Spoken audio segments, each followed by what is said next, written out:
সরস্বতী পুজো চলে এলো, তো সরস্বতী ঠাকুর দেখতে গেছি।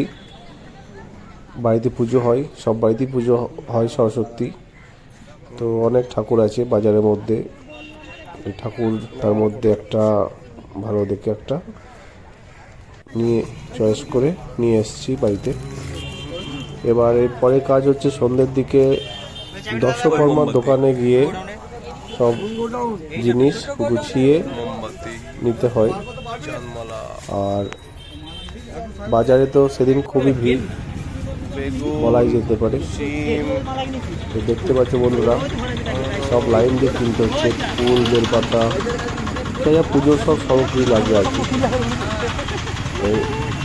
যে সব বসে আমাদের রাতের দিকে, এটা সব রকম ফুল, ধানের ফুল থেকে শুরু করে সব কিছু নেওয়া হচ্ছে। আর যেহেতু পরের দিন ষষ্ঠী, আবার সেজন্য বাঁশপাড়া থেকে শুরু করে সব গুছিয়ে নিতে হয়।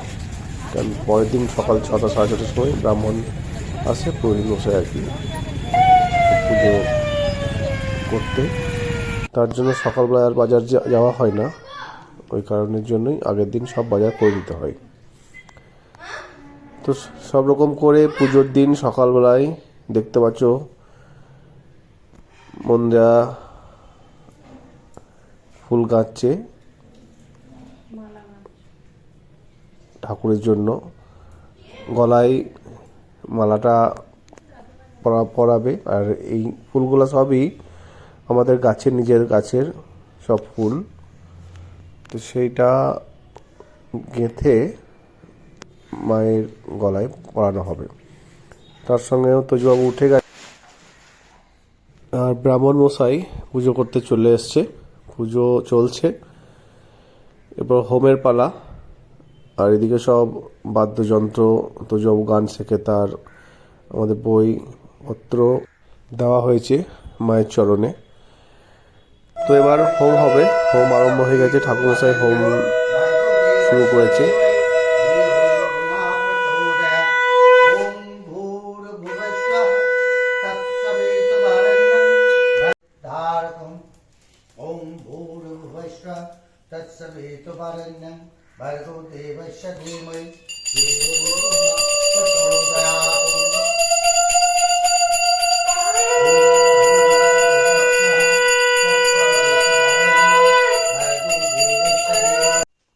তো পুজো আমাদের শেষের দিকে, হোম প্রায় শেষ হয়ে গেছে। ভিডিও যদি ভালো লাগে লাইক, শেয়ার, সাবস্ক্রাইব অত অবশ্যই করে দিও। পাঠ্য মন্দিরার তরফ থেকে সরস্বতী পুজোর শুভেচ্ছা সকলকে।